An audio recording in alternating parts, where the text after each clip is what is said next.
Hey everyone, and welcome to Isms by Josie. Hello lahat at maligayang pagdating sa aking channel, Isms by Josie. Today we're going to be doing a special video inspired by the upcoming Filipino national holiday, Bonifacio Day. As you may or may not know, my family comes from the Philippines. I was born and raised right here in Jersey, but I still try to instill some of the cultural and historical events that has happened in their country. So this will explain why I had two intros, because I'm pretty sure that a bunch of my family members from the Philippines are going to be tuning in and wanting to see what I have for you guys today. For my returning subscribers, thank you so much for joining me again. For my new viewers, please consider subscribing, share, like, hit that notification bell for future videos, and leave a comment below. Let me know what you think about this design today or any other future designs that you would like to see. So again, we're going to do a video inspired by the Filipino national holiday, Bonifacio Day. Bonifacio families are pretty prominent in the Philippines. I happen to be part of this family, and so I'm very happy to share this with you guys. So this is celebrated every November 30th to remember the birth anniversary of Andres Bonifacio, who is one of the greatest heroes in the Philippines.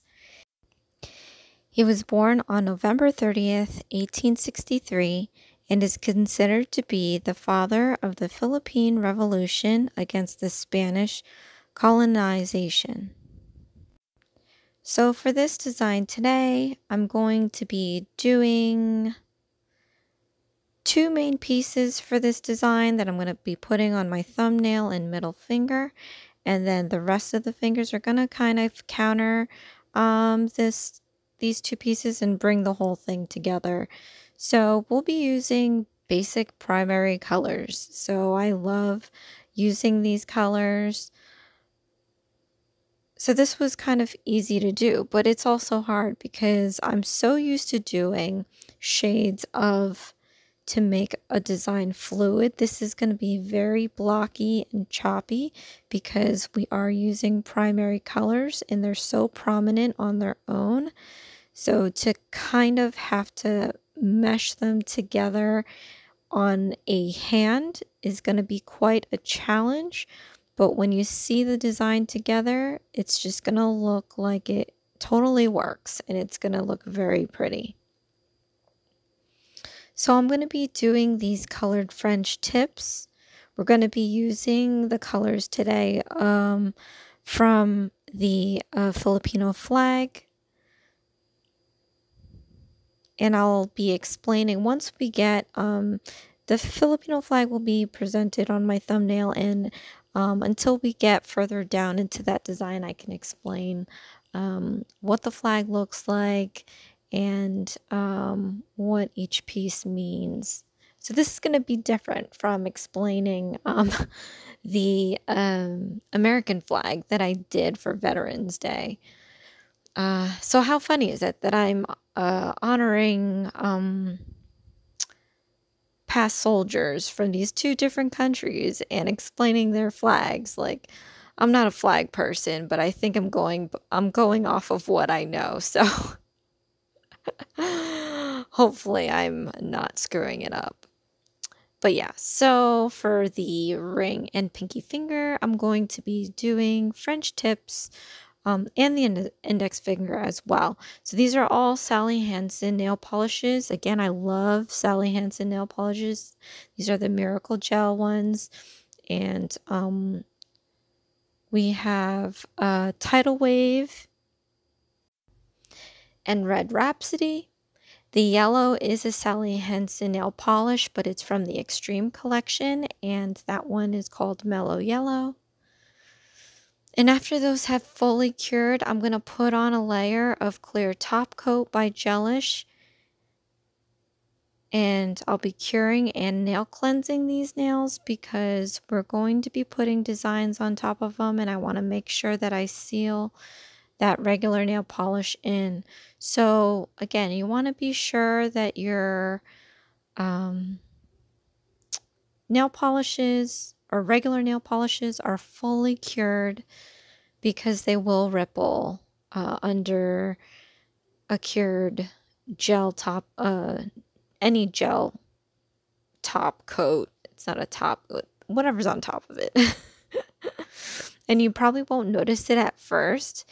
Like sometimes it'll ripple right away. Sometimes it'll ripple like hours later, and then you'll see it all perfect, and then it just turns to crap. So that's not the look that you're going for. Definitely be sure to overnight this drying, or at least give a good amount of hours in between to make sure that regular nail polish dries. I did not do that. So I did do that with the tips. But then for my index finger, and I'll talk about it again when it happens, but as I was designing on my index finger, I put more regular nail polish on, and then I just didn't, there must have been because I was putting a generous amount of nail polish on there, so it probably didn't fully dry, and then it ended up rippling, which is why I ended up doing the design that I ended up doing, but we're not going to talk about that until I show it to you. So right now, here I am starting the index finger design, so you'll see what I'm talking about. This is a great learning experience, and of course I've done this a bunch of times, so I know that it happens already, but I have been crunched on time. I knew that I had a lot of nail hours ahead of me, and you'll see why in a bit. But so I was pretty much trying to rush this whole thing in the beginning, and it was just not a good thing for me to do.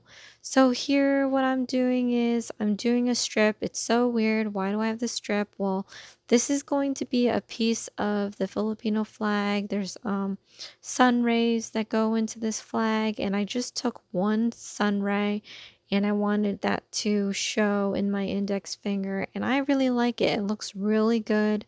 I got that triangle point at the end there, and I'm flanking these very skinny strippy lines that I'm doing right now, and I'm kind of proud of that because I've been seeing a bunch of videos do their perfect lines. In my tribute nails video, I feature Gabby Hodges nails. She does super straight and crisp lines, and it's very inspiring for me to try to replicate really crisp and straight lines. I'm not there yet though, but I'm gonna be working on it. So for my pinky and ring finger, I just decide I have to have my bling. I think I've been out without bling for quite some time, and you guys know that I love my bling so very much. So I'm going to take these two nails. I have my one charm. It looks like a sunburst with a little red ruby in there. So I'm placing that on there. And then I decided to make this up because it matches very well with my Tital Wave blue color. And I'm going to be flanking this huge clear crystal with these little blue, royal blue rhinestones.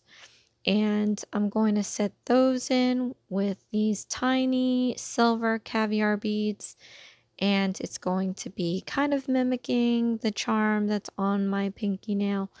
So we're going to get a little bit of color play here. So that was the fun part too, like, because I don't think I'll rock these colors normally.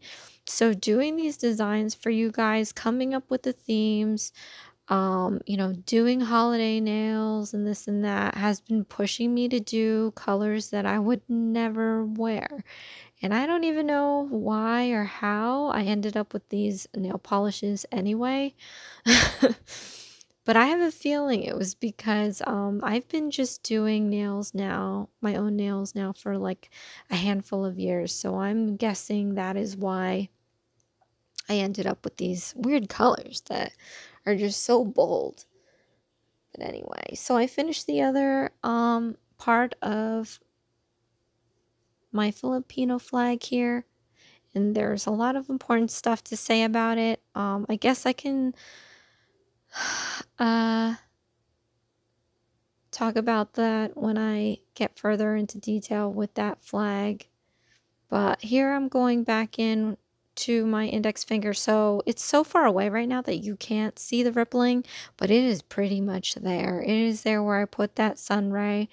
And I was like, oh no, it's not perfect anymore. So what am I going to do? So I had like a really small amount of these yellow rhinestones. Kid you not, I was looking for a color. I wasn't intending on putting any rhinestones on this nail because I didn't have enough of this yellow color. And I said, oh my gosh, I need to use it now. So luckily, I only needed like, you know, I used six altogether, 3 large yellow rhinestones and 3 little ones, and they fit down this ray, so it ended up working out, and you can't see the rippling at all anymore. So that was my save, and that was more of me, because if I didn't do anything to that nail and I saw that rippling, that would bother the heck out of me until I removed the set. So I'm really glad I did that. Okay, so on to my middle finger. This is going to be what's going to take this video about I would say 15 minutes. This is a longer, anytime you see my videos and they're 30 minutes long, it's probably because I'm doing some crazy art for you guys. So I whipped out a pencil there. Many moons ago, my good friend Maria from Crafty Bees channel told me that she gave me a tip on how to draw on nails, and she said she uses a pencil, and I'm like, oh, that makes sense. But then I'm thinking, how am I going to remove the pencil marks? Well, today I'm going to show you exactly what happens when you remove pencil marks. So I drew the basic like lines that you draw when you do faces.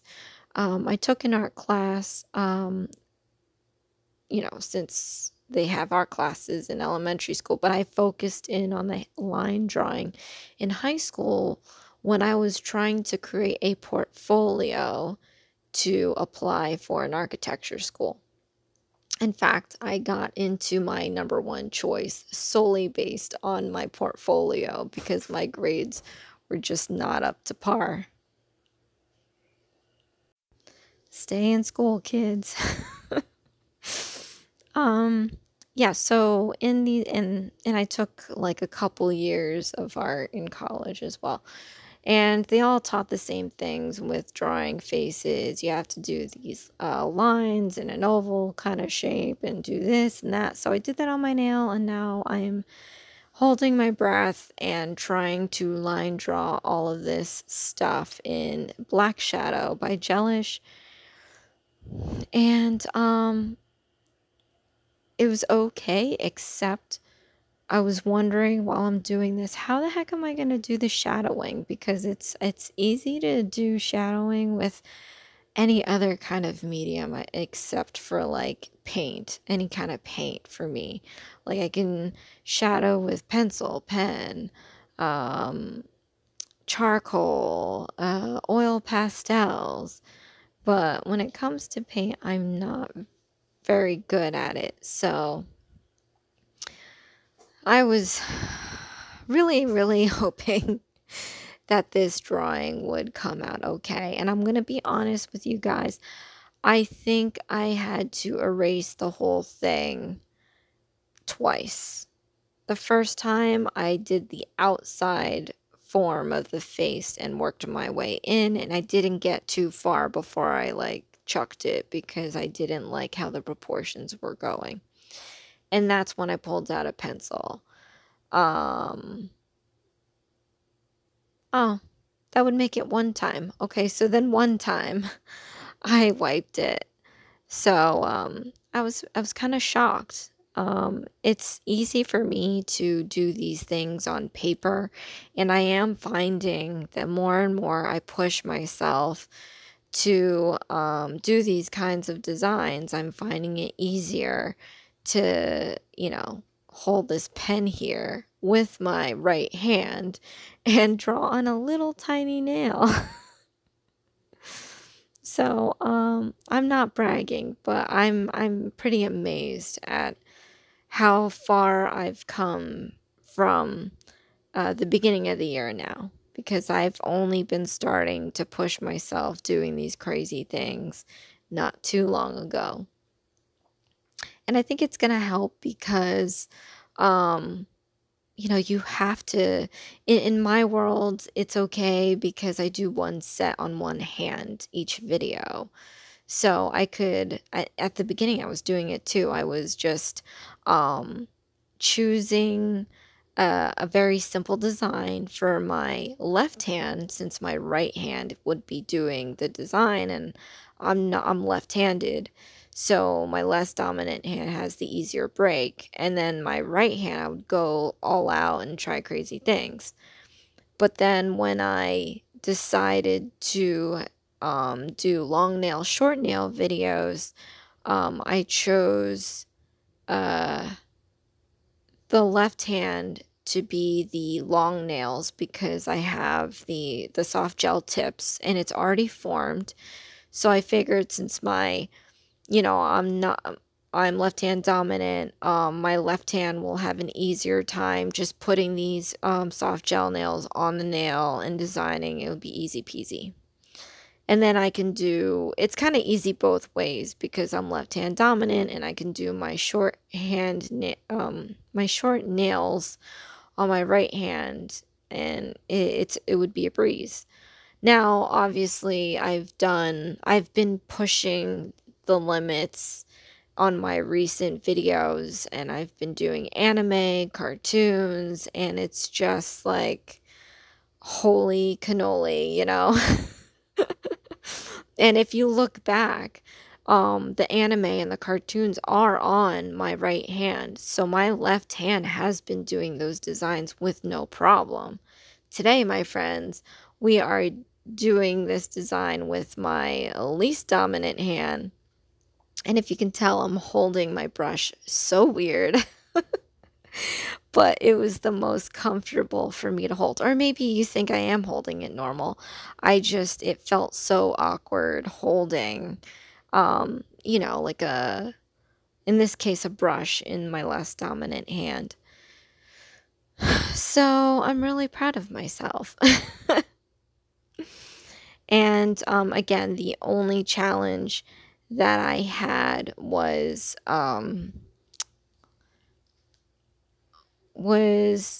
trying to shadow. So that's what I'm doing right now. So I'm basically kind of not doing a stippling, but stippling. So stippling is doing little dots and making them compressed in some areas, and making some of them sporadic in others, so that it defines the shadow, like the deeper shadows versus the light shadows. It's not like that. This is more like, I guess, cross hatching. So I'm just doing these really tiny, tiny faint lines over each other and trying to blend it to make the shadow lines. So while I'm doing that, I'm going to talk a little bit more about this guy here. This guy that's going to be sitting on this nail for a week or two. So it's going to be a little weird because this is not anime or cartoons now. This is like trying to be a more realistic face, and it's, not someone I know personally, and it's just going to be chilling out on my nail looking at me all day. I just can't, what goes on in my head. So let's talk about some facts about Mr. Andres Bonifacio. So, the Philippines is a beautiful country, and it has the culture, and the people there are just quite amazing. If you've never been there before, I would say go there, because you are just going to transport yourself into such a different and amazing world of people that just are so fun loving. It's crazy. I mean, I have positivity in my life, but this is like positivity on a higher level. Like, it's like it's funny. I tell people when I was in the city, I came from Jersey and I was in New York City, and I would, you can't really smile at people or say hi. They don't really like that. And then when I came back to Jersey after living in New York City for a handful of years, um, I wasn't like used to people saying hi to me. So people in my neighborhood would say hi, and I'm like, "Oh, I don't even know you. What are you doing?" And I'm like, "Oh yeah, I forgot. I'm back in Jersey." So, but when you go to the Philippines, it's like so friendly. Um, so I it's refreshing. And they're very hospitable. So anyway, it is considered to be a third world country though. So, I mean, I fortunately am from a country that has so much privilege. So I cannot compare at all my life to anybody in the Philippines, but, um, there is hardship there, and we're talking about the 1800s. So we can only imagine what that was like. No, we can't. But, yeah, so Andres Bonifacio came from a middle class family, but he had the heart of a poor, the heart of the poor.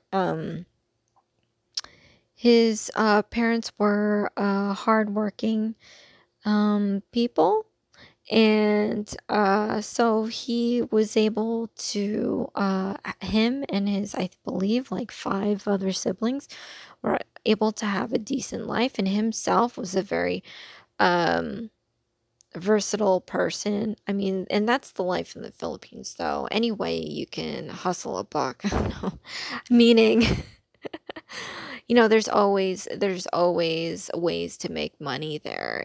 Here, like you could do it here in the United States, but it's harder. You need permits and stuff. Like, and it's just not a mindset, Here we like go to school and you get a job. There they make their job. Like, there's vendors everywhere, and they do their own thing, and they're very talented people. So, at any rate, um he was he was considered to be a really great reader. So he had a mass array of novels and books from authors around the world that he loved to get his hands on. So he was a very well-rounded, educated person. And again, he was a versatile young worker. So he knew from the get-go how hard it is to earn a living. And he took jobs that were in a mosaic tile factory. He was a clerk messenger. Um, he was a sales agent, and he did a bunch of things. So, a very hardworking person. There's much to be said with someone like that. So, he was also a writer, and considered to be a very good writer. He has a bunch of works out there. I'm not gonna name them or list them, because there would be words that I'm not so good to say. My primary language is English, and I don't want to butcher the names here. It's terrible. That's the one thing that I'm gonna do out of the many years, let's just say 38 years of my life. I have not quite learned my family's language of Tagalog fluently yet, and it's very disappointing, and I know they're disappointed about that, but I'm trying. I think I'm trying harder now than I did for the past 37 years. But anyway, it's hard because, like, who do I talk to that speaks Tagalog? Nobody. My parents, maybe. But I always answer in English. So, at any rate, he was executed. Um, I do not have the year offhand, but you know, as of all heroes, that's just something they do. I don't know. But it was quite unfortunate for that to happen because he was a very he was a revolutionary hero, you know. So it's very inspiring to be, and it's not a easy position to be in. So to describe this flag now, it consists of a white equilateral triangle, which symbolizes liberty, equality, and fraternity. The horizontal blue stripe symbolizes peace, truth, and justice, and the red stripe for patriotism and valor. The center of the triangle has a golden yellow sun with 8 primary rays. Each ray represents a Philippine province. At each vertex of the triangle is a 5-pointed golden yellow star. Each one represents one of the country's 3 main island groups, which is Luzon, Visayas, and Mindanao. And if the blue, as you see here, is on top of the red, it means the country is at peace. And from what I know, I think they're at peace. If it's hanging vertically and the blue is on the left side, then that also means that the country's in peace. So if you see it lying horizontally and the red is on the top, it means they're in war. And vertically, if the red is on the left side, that also stands for war. So look out. Hopefully, they'll be at peace for years to come. As with every other country, we just need peace and love and none of this craziness. You know, we've already, I wouldn't say 100% beaten, but we've gotten over this pandemic, so we don't need any more devastation going on.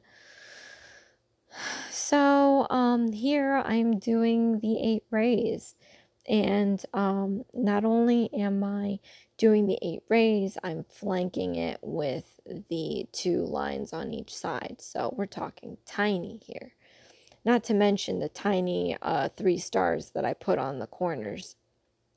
That was crazy. I'm gonna admit that the star in the middle where the blue and the red meet was perfect. I'm looking at it now and I can see the 5 points of that star.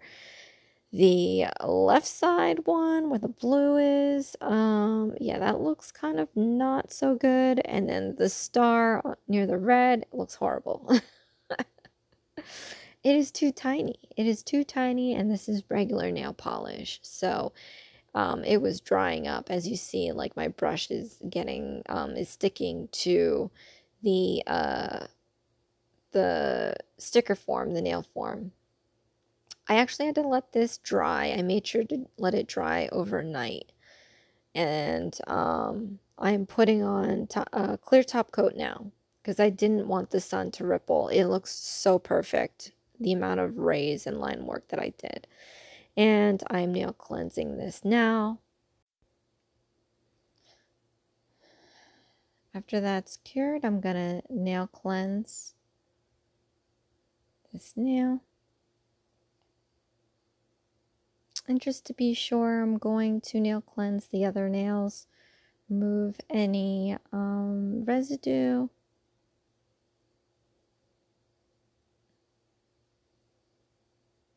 And I'm going to go in with some cuticle oil by Gelish and revive these. I fingers back to life. Rubbing this in.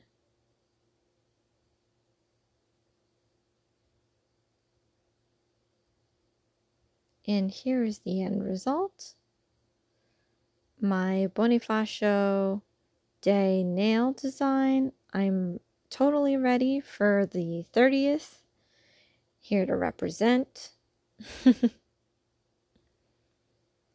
Here's the close-up. And that face, man, like, I mean, I've stepped it up a lot. It's not perfect. I want to fix it, but I didn't want to mess it up and spend any more time on it. So thank you so much for watching. This is Isms by Josie. Please share, like, and subscribe for future videos. Maraming salamat sa panonood. Mangyaring magbahagi, tulad at mag-subscribe. Bye!